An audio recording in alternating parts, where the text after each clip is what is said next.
Hello दोस्तों, good morning, जय हिंद। तो हम फिर से आप लोगों को सेवा में आ गए हूँ।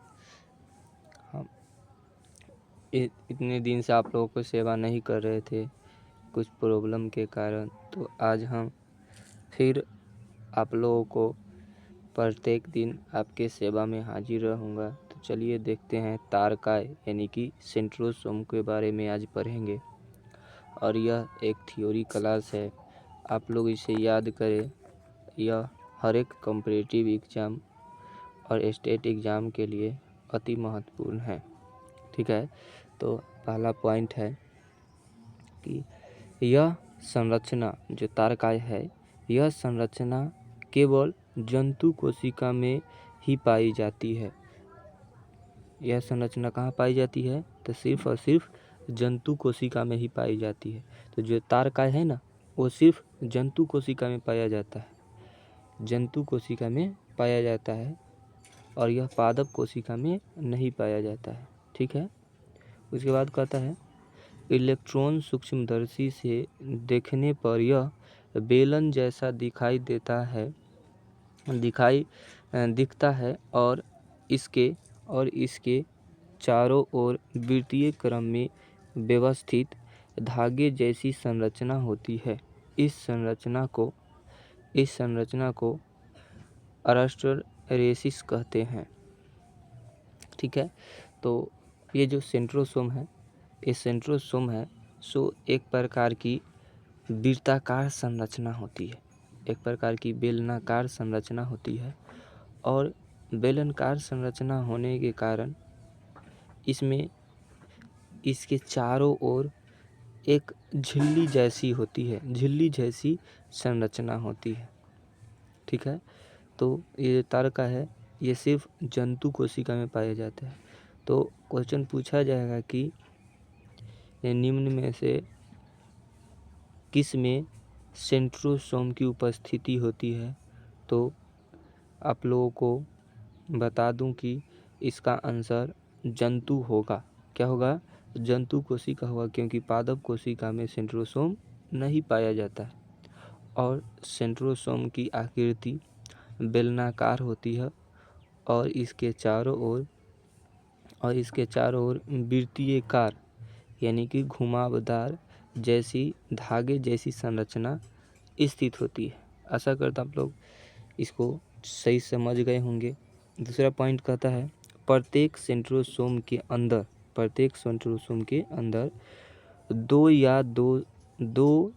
दो कण जैसी संरचना पाई जाती है, जिसे सेंट्रियोल कहते हैं। यानी कि जितना भी सेंट्रोसोम होता है उसके अंदर दो कण जैसी संरचना होती है। कितने? दो कण जैसी संरचना होती है, और उस दो कण जैसी संरचना को सेंट्रियोल कहते हैं। क्या कहते हैं?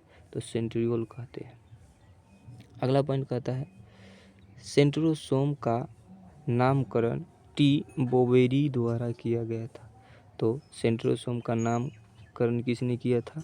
तो सेंट्रोसोम का नामकरण टी बोवेरी ने किया था। ठीक है, उसके बाद कहता है सेंट्रोसोम जंतु कोशिका को कोशिका विभाजन में मदद करती है। तो जो जंतु कोशिका होता है उसमें कोशिका विभाजन होता है, जंतु कोशिका में कोशिका विभाजन होता है, और उसमें मदद करता है सेंट्रोसोम। कहने का मतलब जंतु कोशिका में जो कोशिका विभाजन होता है उसमें सहायता करता है सेंट्रोसोम। ठीक है, तो अब पढ़ेंगे रसधानियाँ। क्या पढ़ेंगे? रसधानियाँ। इससे पहले हम एक बार और आप लोगों को सेंट्रोसोम का रिवाइज करा देते हैं। पहला में कहा जाएगा सेंट्रोसोम सिर्फ और सिर्फ जंतु कोशिका में पाया जाता है, और सेंट्रोसोम की आकृति बेलनाकार होती है, और इसके सेंट्रोसोम के वृत्तीय गति में झिल्ली जैसी संरचना होती है। और सेंट्रोसोम के अंदर दो कण जैसी संरचना होती है, जिसे सेंट्रियोल कहते हैं। ठीक है, और सेंट्रोसोम का नामकरण टी बोवेरी ने किया था। ठीक है, और सेंट्रोसोम है वो जंतु कोशिका में कोशिका विभाजन में मदद करती है, सहायता करती है। ठीक है, आशा करता हूँ आप लोग अच्छे से समझ रहे होंगे। तो रसधानियाँ के बारे में देखते हैं। रसधानियाँ में कहता है पहला रसधानी में पहला कहता है रसधानी कोशिका की निर्जीव संरचना है। तो जो रसधानी है ना, वो कोशिका की निर्जीव संरचना है। कहने का मतलब ये मरा हुआ संरचना होती है, जिंदा नहीं होती है, निर्जीव होती है, यानी कि ये जीता नहीं होता है। तो रसधानी एक क्या है? तो रसधानी एक निर्जीव संरचना है। ठीक है।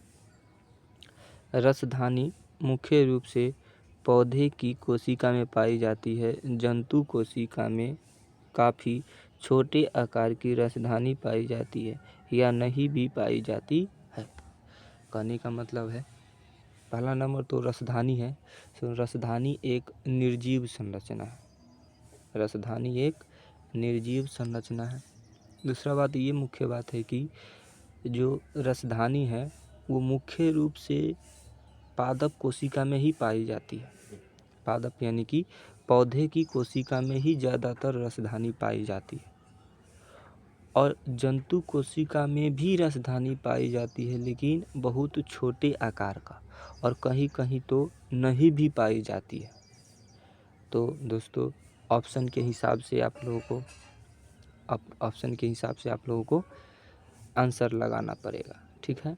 तो ऐसे आप लोग ध्यान रखें कि रसधानी निर्जीव संरचना होती है। ठीक है। और यह सिर्फ पौधे की कोशिका में पाई जाती है, और जंतु कोशिका में पाई जाती है भी है तो छोटे, और नहीं तो नहीं पाई जाती है। ठीक है। उसके बाद है रसधानी थैली समान आकृति है। रसधानी एक थैली जैसी आकृति है। किस तरह है? तो थैली जैसी आकृति है। ठीक है। उसके बाद कहता है जो चारों ओर से झिल्ली द्वारा घिरी होती है। तो रसधानी है पहला नंबर तो वो उसकी आकृति थैली की समान है, थैली की समान है। और दूसरी बात है कि जो रसधानी है चारों ओर से एक झिल्ली से घिरा हुआ होता है। किससे घिरा हुआ होता है? तो झिल्ली से घिरा हुआ होता है। इस झिल्ली को टोनोप्लास्ट कहते हैं, या टोनोप्लास्ट एक अर्धपरिगम्य झिल्ली होती है। ओवरऑल बात यह है कि रसधानी एक थैली की समान संरचना है, और रसधानी एक झिल्ली से घिरा होता है, जिस झिल्ली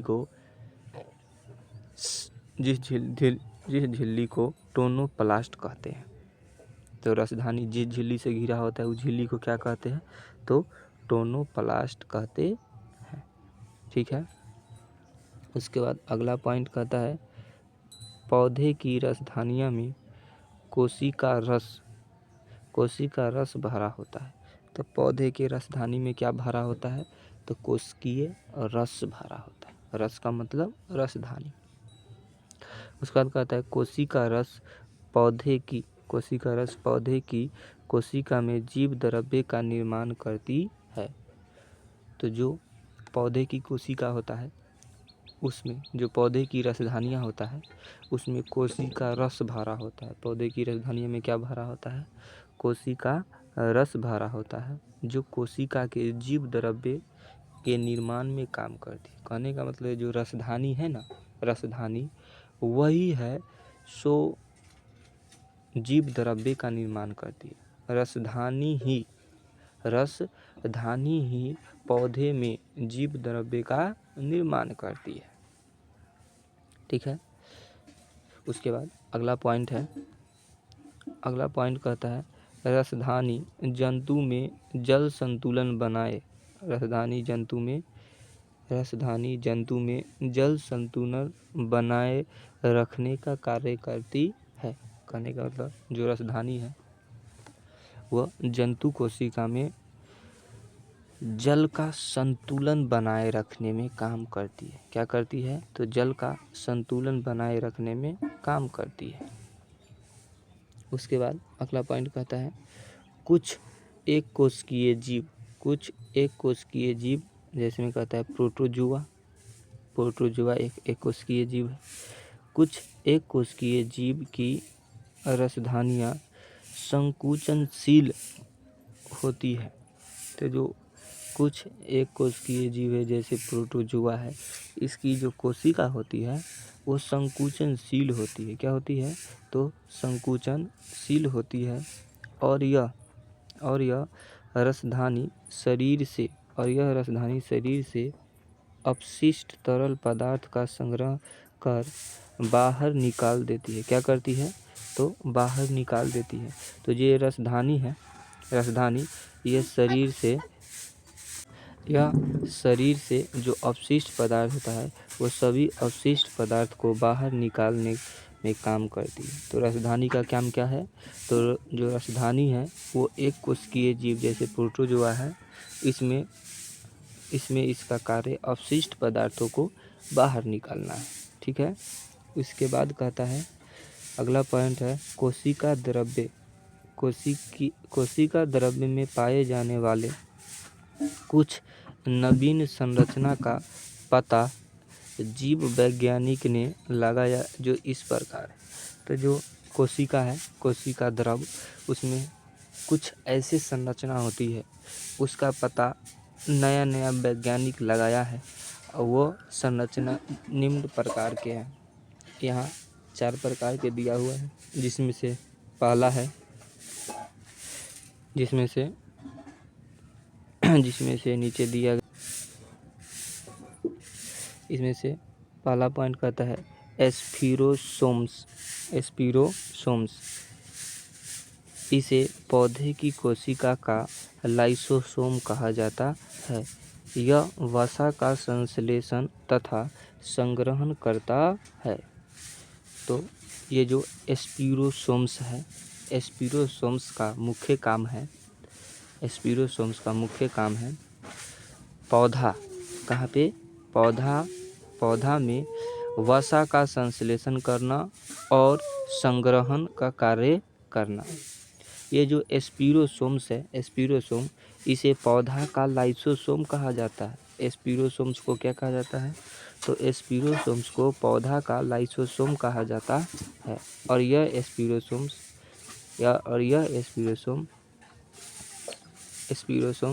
वसा को संश्लेषित करती है और संग्रह करके कार्य करती है। ठीक है। इसके बाद है दूसरा पॉइंट में कहता है कोशिकीय पंजर। यह प्रोटीन का बना सूक्ष्म तंतु या जाल है जो पूरे कोशिकीय द्रव्य में फैला रहता है। यह एक संरचनात्मक ढांचा बनाकर कोशिका की आकृति बनाए रखती है। तो जो कोशिकीय पंजर यह प्रोटीन का संश्लेषण करती है। क्या करती है? तो कोशिकीय पंजर प्रोटीन का सूक्ष्म तंतु या जल या पूरे कोशिका में फैला रहती है। कोशिकीय पंजर क्या होती है? पूरे कोशिका में फैली रहती है और यह एक रचनात्मक ढांचा का निर्माण करती है। क्या करती है? तो कोशिकीय पंजर एक रचनात्मक ढांचा का निर्माण करती है। इसके बाद तीसरा पॉइंट में कहता है प्रॉक्सीसोम। ये प्रॉक्सीसोम है। यह संरचना पौधे में प्रकाशीय श्वसन में मदद करती है। यानी कहने का मतलब जो प्रॉक्सीसोम्स है ये क्या करता है? जब पौधा सूर्य से प्रकाश ग्रहण कर खाना बनाती है, भोजन बनाती है, तो उसमें मदद करती है। कौन मदद करती है? तो प्रॉक्सीसोम्स मदद करती है। इसके द्वारा कोशिका में हाइड्रोजन पर ऑक्साइड का भी उत्पादन होता है। तो जो प्रॉक्सीसोम्स है वो पौधे में हाइड्रोजन परऑक्साइड का निर्माण भी करती है, उत्पादन भी करती है। तो इसीलिए जो प्रॉक्सीसोम्स है ये पौधे के लिए अति महत्वपूर्ण है, क्योंकि प्रॉक्सीसोम्स के कारण ही पौधा प्रकाशीय शोषण करता है और इसमें वो मुख्य भूमिका निभाता है। और पौधे में हाइड्रोजन पेरोक्साइड भी पेरोक्सिसोम्स के मदद से ही उत्पादित होता है। ठीक है। उसके बाद चौथा पॉइंट कहता है माइक्रोट्यूब्यूल्स। माइक्रोट्यूब्यूल्स यह छोटी छोटी नलिकाकार संरचना है। माइक्रोट्यूब्स यह छोटी छोटी नलिकाकार संरचना है जो पूरे कोशिकीय द्रव में फैली रहती है। यह संरचना कोशिका को गति कराने में सहायक होती है। तो पेरोक्सिसोम, ये जो माइक्रोट्यूब्स है, ये क्या करती है, तो यह कोशिका को छोटे छोटे नलीदार संरचना में बदल देती है और पूरे कोशिका द्रव में फैल जाती है। पूरे कोशिका द्रव में क्या करती है, नलीदार के रूप में फैल जाती है और कोशिका को गति कराती है। आशा करता हूँ दोस्तों आप लोग समझ रहे होंगे। तो इससे आगे देखते हैं केंद्रक यानी कि न्यूक्लियस। अब हम लोग न्यूक्लियस के बारे में पढ़ेंगे। ठीक है। तो न्यूक्लियस में कहता है, पहला पॉइंट है केंद्रक यानी कि न्यूक्लियस। आज हम न्यूक्लियस यानी कि केंद्रक के बारे में पढ़ेंगे, जिसमें से पहला पॉइंट कहता है सभी जीवित कोशिका द्रव के मध्य गोलाकार तथा अंडाकार आकृति होती है, जिसे केंद्रक या केंद्रक गोलाकार या अंडाकार आकृति के अलावे वृक्क आकृति जैसा घोड़े के पैर आकृति जैसा भी हो सकता है। तो जो केंद्रक यानी कि न्यूक्लियस है, यह सभी जीवित कोशिका में पाया जाता है। जो केंद्रक है वो क्या होता है, तो केंद्रक है तो सभी जीवित कोशिका में पाया जाता है। और केंद्रक है से एक गोलाकार संरचना, गोलाकार अंडाकार जैसी संरचना होती है। कहीं कहीं ये वृक्क की समान भी होती है, घोड़े के नाल के समान भी होती है। कौन, तो केंद्रक यानी कि न्यूक्लियस। ये न्यूक्लियस की संरचना होती है। न्यूक्लियस की संरचना केवल एक नहीं कई तरह की हो सकती है। और यह न्यूक्लियस है से जितना भी जीवित जीव होता है सभी में पाया जाता है क्या, न्यूक्लियस। ठीक है। उसके बाद कहता है कुछ जीवित कोशिका में केंद्रक नहीं भी पाई जाती है। कुछ कोशिका में 2 केंद्रक भी पाए जाते हैं, जबकि कुछ ऐसे भी कोशिका है जिसमें कई केंद्रक पाए जाते हैं। तो कहने का मतलब है कि जितना भी जीवित कोशिका है उसमें सभी में केंद्रक पाया जाता है, लेकिन कुछ अपवाद में ऐसे भी जीवित कोशिका है जिसमें केंद्रक नहीं पाई जाती है। और साथ ही कुछ ऐसे भी जीवित कोशिका है जिसमें 2 केंद्रक पाया जाता है, जिसमें 2 केंद्रक पाए जाते हैं, जबकि कुछ ऐसे भी कोशिका होती है जिसमें 2 से अधिक भी कोशिका पाई जाती है। 2 से अधिक यानी कई केंद्रक पाया जाता है। ठीक है। उसके बाद अगला पॉइंट कहता है सभी जीवित कोशिका का केंद्रक एक समान नहीं होता। जितना भी जीवित कोशिका है उसका केंद्रक एक समान नहीं होता है। केंद्रक की आकृति कोशिका की क्रिया यानी कार्य पर निर्भर करता है। यानी कि जो केंद्रक है उसकी आकृति कोशिका के काम पर निर्भर करता है। केंद्रक की आकृति कितना बड़ा होगा, कितना छोटा होगा, कैसा होगा, ये सब डिसाइड कोशिका के काम के आधार पर होता है। किसके आधार पर होता है, तो कार्य के आधार पर होता है। ठीक है। उसके बाद कहता है एक केंद्रक के संरचना में निम्नलिखित भाग पाए जाते हैं। तो एक जो केंद्रक है उसमें कई प्रकार के भाग पाए जाते हैं। जैसे में पहला है केंद्रक झिल्ली यानी न्यूक्लियर मेम्ब्रेन। ये कोशिका झिल्ली केंद्रक के एक भाग है। कोशिका झिल्ली एक केंद्रक झिल्ली केंद्रक की ही भाग है। केंद्रक झिल्ली एक केंद्रक के ही भाग है। इसमें कहता है यह दोहरी परत की बनी झिल्ली होती है। जो केंद्रक झिल्ली है, केंद्रक झिल्ली एक दोहरी परत की झिल्ली है, ठीक है, जो केंद्रक के चारों ओर दोहरी परत वाली झिल्ली के बीच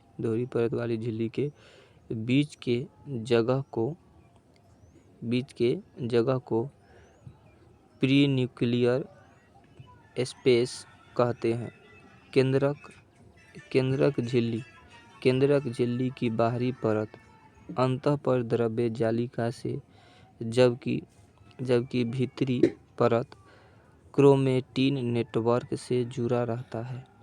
केंद्रक झिल्ली में कई छिद्र होते हैं, जिन छिद्र से कोशिका द्रव तथा केंद्रक द्रव के बीच पोषक पदार्थों का आदान प्रदान होता है। कहने का मतलब जो केंद्रक झिल्ली है, वो केंद्रक झिल्ली पहली नंबर तो एक दोहरी संरचना होती है। केंद्रक झिल्ली क्या होती है? तो केंद्रक झिल्ली एक दोहरी संरचना होती है और यह केंद्रक की चारों ओर पाई जाती है। केंद्रक झिल्ली क्या होती है? तो केंद्रक के चारों ओर पाई जाती है। केंद्रक झिल्ली केंद्रक के चारों ओर पाई जाती है, ठीक है, और यह एक दोहरी परत वाली झिल्ली है। केंद्रक झिल्ली एक दोहरी परत वाली झिल्ली है और केंद्रक के चारों ओर रहती है, ठीक है। केंद्रक झिल्ली के बाहर अंतःपरद्रव्य जालिका होता है। केंद्रक झिल्ली के बाहर क्या होता है? तो अंतःपरद्रव्य जालिका होती है और केंद्रक झिल्ली के भीतर क्रोमेटिन होता है। क्या होता है? तो क्रोमेटिन होता है। तो केंद्रक झिल्ली केंद्रक के बाहर होती है और यह एक दोहरी झिल्ली है, ठीक है। और केंद्रक झिल्ली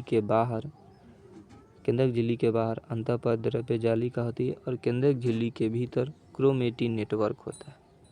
और केंद्रक झिल्ली एक छोटे छोटे छिद्र के समान होती है। केंद्रक झिल्ली में छोटे छोटे छिद्र होते हैं और इसी छिद्र से कोशिका द्रव और केंद्रक द्रव आपस में पोषक प्रदान करता है, ठीक है। आशा करता हूं आप लोग समझ रहे होंगे। तो आगे देखते हैं।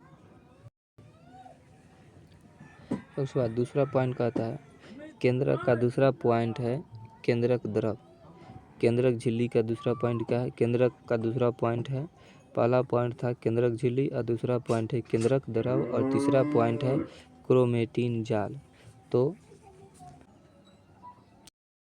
इसके केंद्रक द्रव्य यानी केंद्रक के भीतर पाए जाने वाले जीव द्रव्य को ही केंद्रक द्रव्य कहा जाता है। यानी जो केंद्रक होता है उसके भीतर जो जीव द्रव्य पाया जाता है ना, केंद्रक के भीतर जो जीव द्रव्य पाया जाता है उसी जीव द्रव्य को केंद्रक द्रव्य कहा जाता है, ठीक है। इस द्रव्य में मुख्य रूप से प्रोटीन, फास्फोरस और न्यूक्लिक अम्ल होता है। जो केंद्रक के भीतर केंद्रक द्रव होता है उसमें डीएनए और आरएनए और न्यूक्लिक एसिड, प्रोटीन और फास्फोरस सभी केंद्रक द्रव में ही स्थित होती है। तो क्या स्थित होती है? केंद्रक द्रव में स्थित होती है protein, phosphorus, nucleic acid, DNA और आरएनए, ये सभी केंद्रक द्रव में मौजूद होती है। उसके बाद कहता है क्रोमेटिन जाल। केंद्रक में महीन भागों का बना जाल क्रोमेटिन जालिका कहलाता है। क्या कहलाता है? तो यह जालिका कोशिका विभाजन के समय काफी स्पष्ट रूप से दिखाई पड़ते हैं। क्रोमेटिन जालिका histone protein, non histone protein, DNA और आरएनए से मिलकर बनी होती है। जो क्रोमेटिन जालिका है यानी क्रोमेटिन नेटवर्क है, यह हिस्टोन प्रोटीन और डीएनए, आरएनए ये सभी प्रकार के से मिलकर बना होता है क्या? क्रोमेटिन जाल। ठीक है। इसके बाद क्रोमेटिन जाल का विशेषता में कहता है केंद्रक द्रव में क्रोमेटिन जालिका 2 तरह की होती है। केंद्रक द्रव में क्रोमेटिन जालिका कितने तरह की होती है? तो केंद्रक द्रव में क्रोमेटिन जालिका 2 तरह के होते हैं। पहला, एक जालिका बिखरा हुआ रहता है। एक जालिका क्या रहता है? तो एक जालिका बिखरा हुआ रहता है जिसे